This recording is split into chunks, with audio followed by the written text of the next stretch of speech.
We have a couple of questions here from 1.4. We have number 13. It says, I have the answers that the program wants just to show.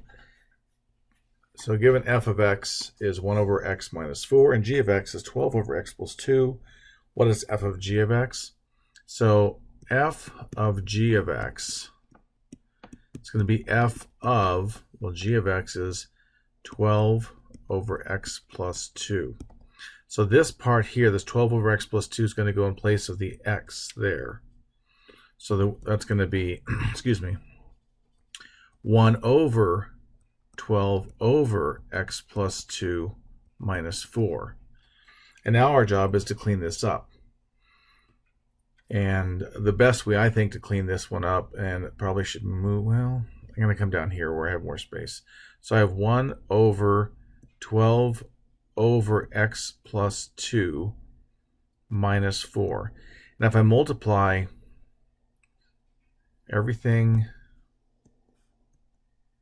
I'll do it like this, everything by x plus 2 over x plus 2, and I chose this because that's the denominator down here, and that clears out the denominator of the fraction that's in the denominator.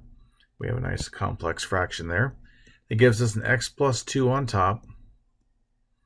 And on bottom, we have our 12 over x plus 2 times x plus 2 minus 4 times x plus 2.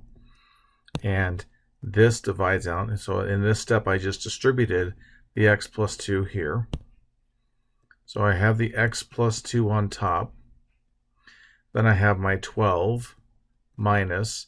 So then we have 4 times x plus 2 is 4x. Or minus 4 times x is 4x minus 4x. Minus 4 times 2 is minus 8.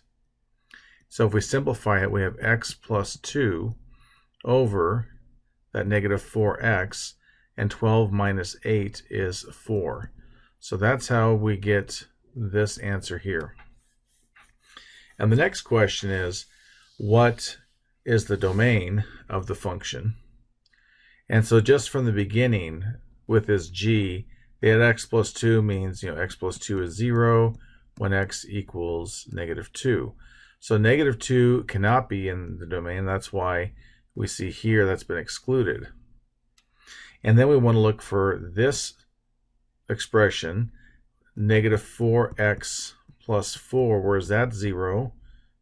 I think I'm just in the bounds. That's where negative 4x equals negative 4, or x equals 1. So 1 would make this denominator here 0. So that's why it's going to be negative infinity to negative 2. We skip the negative 2, and we keep on going to 1. But we skip the 1, and then we go on to infinity.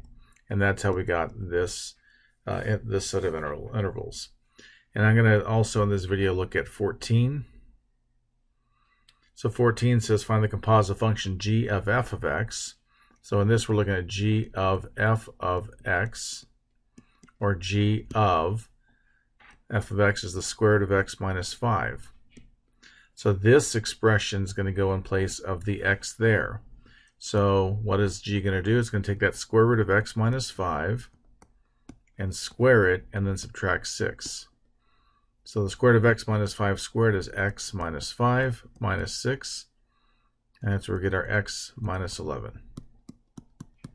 As they have here. And then the next part is, what is the domain? Well, we go back to, we look at two things. This function, this f of x, this inside function, well, it has a restriction that x minus 5 must be greater than or equal to 0. So x is greater than or equal to 5. So we go from 5 to infinity. Now, we also look at the final function. The final function is the x minus 11. But there are no restrictions on that. That's just a linear function. Everything's cool with that. So it is 5 to infinity. And that's it.